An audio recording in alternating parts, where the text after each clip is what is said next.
Ce joli voyage vous a plu. On ne va pas traîner, je vais vous demander de vous lever et d'accueillir avec un tonnerre d'applaudissements Monsieur Pedro Almodóvar.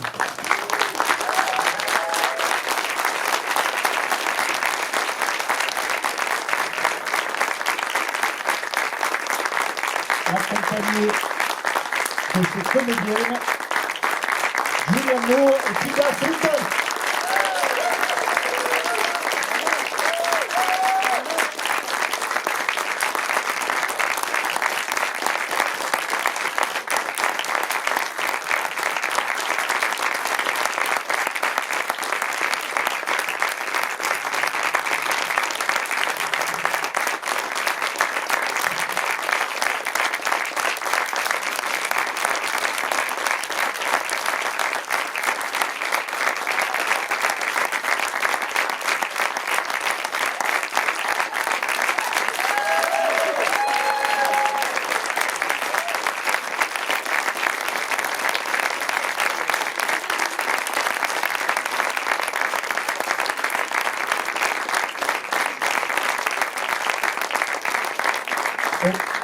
Please meet the Club Allociné. It's like the best movie lovers in France. They're here for you. Donc cette rencontre sera animée par Brigitte Baronnet de la rédaction d'Allociné. Merci beaucoup. Merci beaucoup. Donc Brigitte qui est juste là et nous accueillons Isabelle Seguela et Massoubé Laïdji qui s'occupent de la traduction et merci beaucoup d'être parmi nous. Nous vous laissons la place. Bonsoir, c'est très impressionnant de vous avoir face à nous et face à moi ce soir. Je vais d'abord vous poser quelques questions au nom du Club Allociné et ensuite la parole sera au public. Tout d'abord, Julianne, Tilda, c'est la première fois qu'un film vous unit. De vous voir dans un film, un même projet ensemble semble comme une évidence.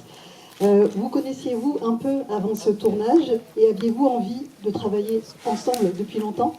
Et pour vous, Pedro, une question liée à cette même question, comment avez-vous eu l'idée de réunir Tilda et Julianne ensemble?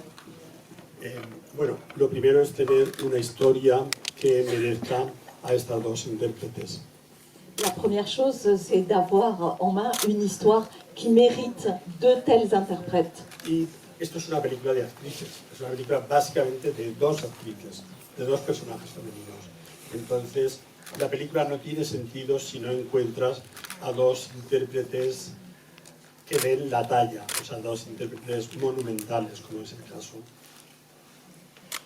En fait, c'est un film vraiment d'actrices, puisque ce sont deux personnages féminins, et le film, en réalité, n'aurait quasiment pas de sens si il n'y avait pas ces deux actrices absolument extraordinaires qui sont à la hauteur. Cuando escribía el guión, que ya aparecía el personaje de Martha, la que está enferma, inmediatamente pensé en Tilda, no porque me pareciera que bueno, Tilda es muy delgada, sino, bueno, acabábamos de hacer La voz humana, entonces tenía muy buen recuerdo del rodaje y quería volver a trabajar con ella. Et lorsque j'écrivais le scénario et que j'écrivais ce personnage de Martha, donc qui est celle qui est malade, j'ai pensé tout de suite à Tilda. Pas pour son physique, c'est vrai qu'elle est très mince, mais parce que je venais de faire la voix humaine avec elle et que j'avais un excellent souvenir de ce tournage avec elle et que j'avais très envie de tourner à nouveau avec elle. Y cuando terminé el guión, inmediatamente pensé también en Julianne, porque es una actriz que me ha gustado mucho a lo largo de toda su carrera y me parecía buena idea que fueran dos amigas, pero que a la vez físicamente fueran muy distintas. Entonces les mandé el guión a ambas, dijeron que sí y a partir de ahí, bueno, viene esta historia que acabáis de ver. Et lorsque j'ai terminé d'écrire le scénario, j'ai immédiatement pensé à Julianne parce que c'est une actrice qui m'a toujours plu. J'ai beaucoup aimé tout ce qu'elle a fait tout au long de sa carrière. Et puis je pensais que c'était une bonne idée d'avoir ces deux actrices parce qu'elles jouent deux amies qui sont très proches, mais en même temps je voulais que physiquement elles soient très différentes. Et donc je leur ai envoyé le scénario à toutes les deux. Elles ont dit oui et ça a donné l'histoire que vous venez de voir à l'écran. I always loved Tilda. I'd always admired her. I loved how she is in the world. I loved the choices that she made in her career. And we'd encountered each other, you know, at film festivals and press conferences, and I'd always hoped that maybe we would work together. But honestly, it's very rare to be cast opposite a woman in a story about a friendship, a story about the two of them. So when this came to me from Pedro, I was absolutely stunned and thrilled, of course, that it was Tilda. And the wonderful thing, not knowing one another, we came to it. We both desperately wanted collaboration. We wanted a partnership. We wanted it to be active. And I think in that process, we grew to know each other and form a real friendship and an actual bond, which was the best gift of all. Moi, j'ai toujours beaucoup admiré Tilda, j'ai beaucoup aimé toujours à la fois sa façon d'être au monde et tous les choix qu'elle fait. Et on s'était rencontrés très peu, comme on se rencontre, c'est-à-dire dans des festivals de cinéma, dans des conférences de presse. Mais jamais je n'avais rêvé à une telle possibilité de travailler ensemble. En réalité, il est très rare que l'on fasse appel à vous pour incarner une relation amicale entre deux femmes. Ce n'est pas quelque chose qu'il est tellement donné de voir au cinéma. Donc quand on me l'a proposé, j'ai été extrêmement enthousiaste. Et ce dont il s'agissait tout de suite pour Tilda et moi, c'était vraiment d'être dans une démarche extrêmement complice, collaborative, qu'on construise quelque chose qui soit de l'ordre de cette relation de partenaire, de s'associer dans ce mouvement créatif. Et c'est ce qui a donné lieu à une relation très forte entre nous, une amitié réelle qui a été finalement le plus gros cadeau de cette aventure. And I had the great privilege of being asked by Pedro when he sent me the script and invited me to play Martha, who I might imagine to play Ingrid. And there was only one face that I could see, only one name that I had in my mind, and it was Julie's. And we didn't know each other at all, as she's explained. But I had the nerve to suggest it to Pedro and in an email, and he sent me an email at exactly the same moment with the same name. So it was fate, and thank the Lord she said yes. Moi, j'ai eu le privilège de me voir confier cette question par Pedro. Une fois qu'il a fini le scénario, il me l'a envoyé en me demandant à qui je penserais. Et le seul visage, le seul nom qui m'est venu à l'esprit, ça a été Julie. Comme elle l'a dit, on ne se connaissait pas et pourtant ça semblait une évidence. Et donc j'ai eu ce culot-là, j'ai osé d'écrire, d'envoyer un mail à Pedro pour suggérer son nom. Et au même moment, Pedro lui aussi avait envoyé un mail qui a croisé le mien. Et par chance, c'est leur même nom qu'il proposait, qu'il avait choisi, et par encore une plus grande chance, elle a dit oui, et donc voilà là. J'aimerais rester un petit peu sur ce thème de l'amitié, de la sororité. Ce film est très profond, notamment grâce à la connexion qui se forme entre les personnages de Martha et Ingrid. Comment nommeriez-vous ce lien, qui est une amitié comme on la voit rarement représentée au cinéma finalement?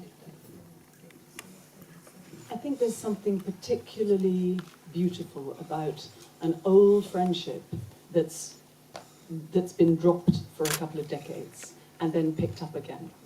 Because your bond, especially if, as in the case of Ingrid and Martha, you've known each other in your 20s, when you're really raw and really incontinent and really free and making mistakes and not judging each other and, you know, showing all your warts and everything to each other. And then when you see each other later on, that's the bit of the bond that just gets picked up. And all the intervening years, all the marriages and children and careers and living in other countries is not important. It's the original bond, the original solidarity that's there. And both Julie and I are old enough to know this joy.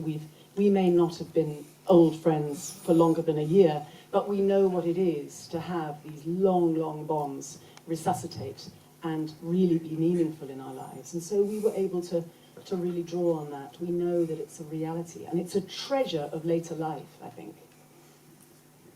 Je pense que ce qui est très particulier et très beau dans l'histoire qui est racontée ici, c'est ce type d'amitié que l'on a quand on s'est rencontré très jeune, une très vieille amitié qui a été interrompue pendant plusieurs décennies et que l'on reprend à un âge plus avancé. Et ici, dans le cas de nos personnages, de Martha et Ingrid, elles ont été amies dans la vingtaine. La vingtaine, c'est l'âge où on est tout fou, où on est un peu brut, où on se trompe, où on n'a pas peur de montrer ses défauts, ses faiblesses à l'autre. Et donc, la relation qui s'est créée, c'est la relation de ce type de relation, cet état de la vie-là. Et puis, il y a eu tout ce laps de temps où elles ne se sont pas vues, on ne s'est pas vues, et donc tout ce qui s'est passé entre-temps, les mariages, les enfants, les carrières, le fait d'avoir vécu à l'étranger, finalement, ça ne compte pas. Ce qui compte, c'est précisément cette solidarité, cette franchise-là, ce lien très fort qui s'est créé dans leur jeunesse. Et ça, c'est ce qui est très beau. Et à la fois, Julianne et moi sommes à des âges de nos vies où on a connu des amitiés de ce type. Nous deux, nous sommes de vieilles amies que depuis 1 an. Mais pourtant, nous savons ce que cela signifie de retrouver de vieilles amies. Et cette relation-là qui se recrée, la façon dont cette étincelle reprend immédiatement entre deux personnes, c'est un des plus beaux cadeaux, c'est un des trésors de la vie mûre. Pedro, Hollywood vous a longtemps convoité, sollicité. Vous avez décliné plusieurs projets à travers les années, dont Sister Act. La chambre d'à côté est donc votre premier long métrage en anglais, avec des stars hollywoodiennes. Pour autant, je ne pense pas qu'on puisse dire que La chambre d'à côté soit tout à fait un film hollywoodien. Comment le définiriez-vous? Est-ce que c'est un film almodovarien en anglais? Et était-ce très différent pour vous de mener ce projet en anglais? Sí, absolutamente es una película que me pertenece. Es una película, si utilizamos el adjetivo, sería una película absolutamente almodovariana. Oui, c'est un film qui m'appartient complètement. Et si on utilise l'adjectif, eh bien c'est un film qui est absolument almodovarien. Es una situación que no me es extraña a lo largo de las 22 películas que he hecho antes. Y también la hemos hecho de acuerdo con un tipo de producción europea. Yo realmente cuando he dicho que no a proposiciones de Estados Unidos, de películas interesantes a veces, yo lo que rechazaba era el sistema de producción de Hollywood. Estoy acostumbrado a producir mis películas de otro modo, mucho más barato, entre otras cosas, pero es muy distinto de cómo se trabaja en Hollywood. Entonces, yo sabía que si hacía una película en inglés, sería como una continuación de las películas que he hecho con El Deseo, que es mi compañía de producción. Entonces, digamos que ha sido una película de El Deseo que ocurre en Estados Unidos con actrices que hablan inglés, pero en todos los sentidos una película muy mía. La mitad del equipo era habitual en mis películas y también no estaba haciendo un análisis de la sociedad americana, sino que estaba reflexionando sobre algo que me interesa y me ha interesado, el dolor, la muerte, y lo hacía en mis propios términos. Entonces me he sentido, no quiero decir cómodo, pero me he sentido pisando mi propio terreno.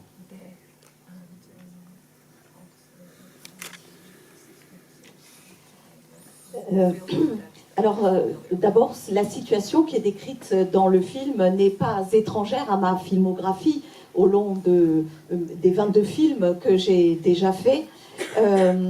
Et puis, le film que j'ai fait ici, en fait, est un film qui a été fait avec un type de production totalement européenne.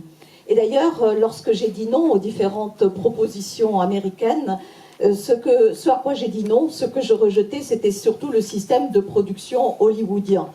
Moi, je suis habituée à un certain type de production, une production de mes films qui sont faits d'une autre façon, moins chère d'ailleurs, et très différente de la façon dont on fait les films à Hollywood.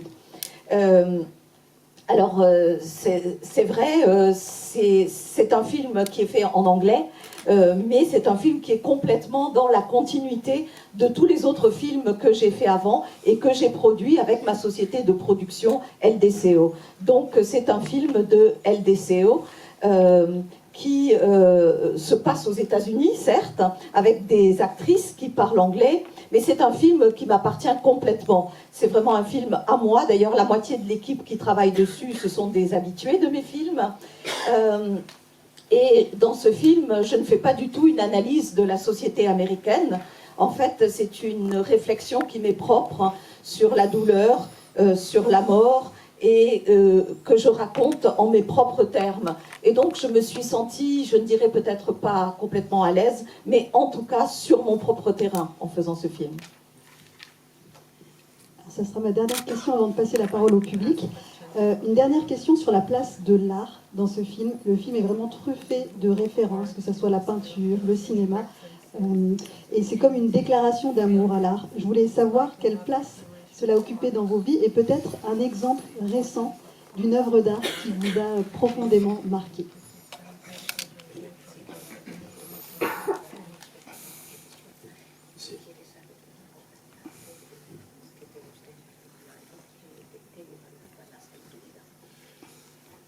No, en mi vida y en mis películas el arte ocupa un lugar muy importante. No solo ocupa una pared, sino que tiene una relación especial con la persona que vive en ese lugar. L'art occupe une place extrêmement importante dans ma vie, mais aussi dans mes films. L'art a une place importante non seulement à l'écran, mais également il y a une relation très spéciale qui se noue entre les œuvres d'art qui les entourent et les personnages qui sont dans mes films. Sí, recuerdo que hace como 2 o 3 años vi una exposición antológica de Georgia O'Keeffe en el Pompidou y yo ya la conocía, pero me impresionó muchísimo la sexualidad y la sensualidad de las flores y de la naturaleza en la obra de esta mujer. Alors, il y a 2 ou 3 ans, je me souviens d'avoir vu une exposition très complète des œuvres de Georgia O'Keeffe, ici au Centre Pompidou, à Paris. Et j'ai été très frappée par à la fois la sexualité et la sensualité qui sortent de ces fleurs et de cette nature qu'elles représentent. Entonces elegí para la habitación de Martha en su casa un cuadro donde vemos solamente un tronco de un árbol que se bifurca y que para mí absolutamente tiene una referencia al órgano sexual masculino. Porque para Martha la sensualidad y la sexualidad han sido 2 escudos muy importantes para luchar en la vida y también para luchar cuando ha hecho reportajes en la guerra.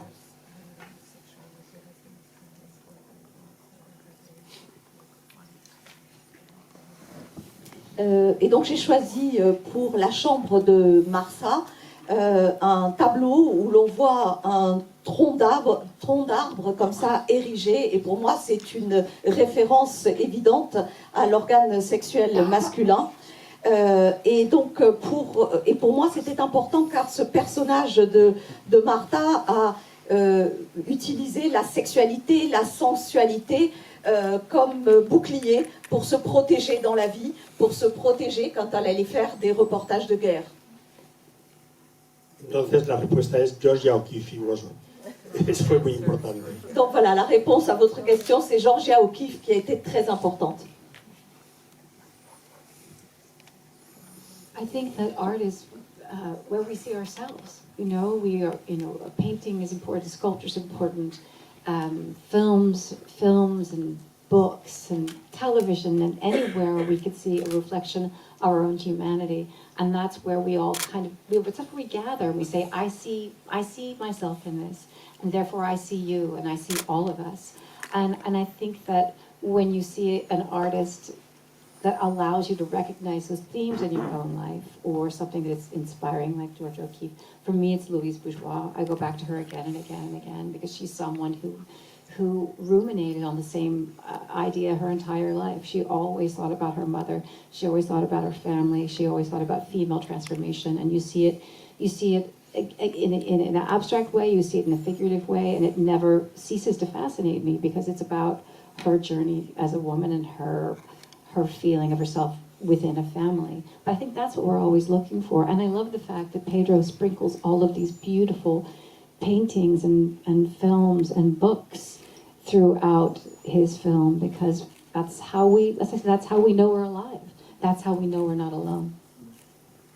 Je pense que c'est vraiment à travers l'art que l'on se découvre soi-même. C'est à travers une peinture, la musique, le cinéma, la littérature, mais aussi la télévision, la sculpture, dans toutes les formes d'expression artistique, que l'on se découvre soi-même, que l'on découvre sa propre humanité, mais aussi que l'on découvre l'autre, qu'on va à la rencontre de l'autre. Et quand des œuvres vous donnent cette possibilité de vous découvrir, mais vous donnent aussi cette possibilité de rencontrer l'autre, vous pouvez aussi avoir un reflet des thèmes qui traversent votre propre vie. Et moi, à ce titre-là, l'artiste sur laquelle je reviens toujours, c'est Louise Bourgeois, parce que précisément, elle n'a cessé de revenir sans se lasser sur les mêmes questions, qui sont des questions qui me traversent moi aussi, qui est sa mère, son rôle de femme, la transformation du rôle d'une femme, sa place en tant que femme. Et ça, ce sont des sujets qui sont pour moi extrêmement porteurs, et sur lesquels je n'ai de cesse moi aussi de revenir, de l'observer à travers elle et son œuvre. Et je suis vraiment très reconnaissante que Pedro ait semé comme ça dans son film, ses films, ses livres, ces peintures qui nous permettent précisément d'être dans ce rapport à soi et à l'autre. I would say that one of the things that forms a really sort of intimate bond for me with this film is that it always occurred to me that there are three things that we really can rely on when things get really tough: fellowship, art, and nature. And that is the kernel at the heart of this film. This is what Martha relies on, and she pitches her ship into that sea for the last stretch of her life. These are the things that she throws herself at, and they sustain her, they hold her, and they will hold us. Because I suppose what they all provide us with is connection, and also the opportunity to be seen. And I mean nature too. Nature sees us. We can stand in front of nature and be seen, and take our part in nature. And the same is true of art. Art gives us the opportunity to be still, to be quiet, to be in the dark, and to watch, and to feel things, bells ringing in us. They don't necessarily have to tell us anything new, but they have the opportunity to open up things that might have been there for a while. Just give us this opportunity to be revealed. And this is what we have the privilege to be in the business of playing with, this material. And I love that in this film. And I love that in Pedro's work, that he always places art very centrally and very reverently in the lives of all of his people. Wherever they come from, there's always some aspect of artistic, if not artistic practice, some kind of reference to the world of art.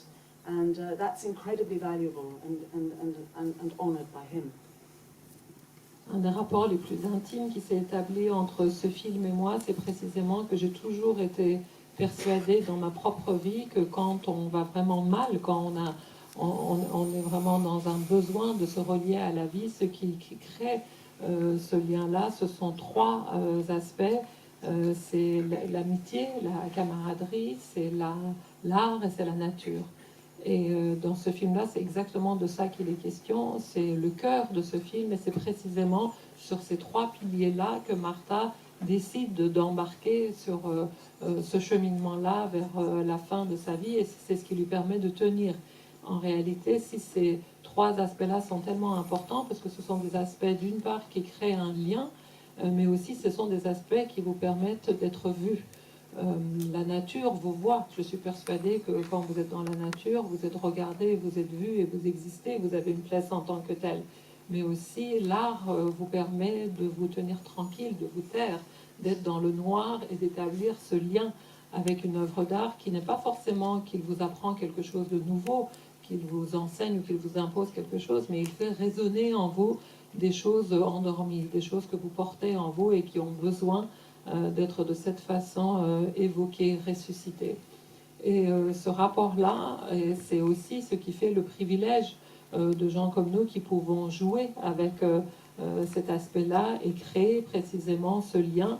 Et c'est aussi cette dimension-là que j'aime beaucoup dans l'art, que j'aime beaucoup dans le cinéma de Pedro, qui place toujours d'une façon ou d'une autre l'art au centre avec beaucoup de respect, d'humilité, soit parce que les personnages sont des artistes, mais pas forcément. Ils ont d'une façon ou d'une autre une référence, une présence de l'art dans leur film, et c'est ce qui, moi, me touche beaucoup dans ce film-ci.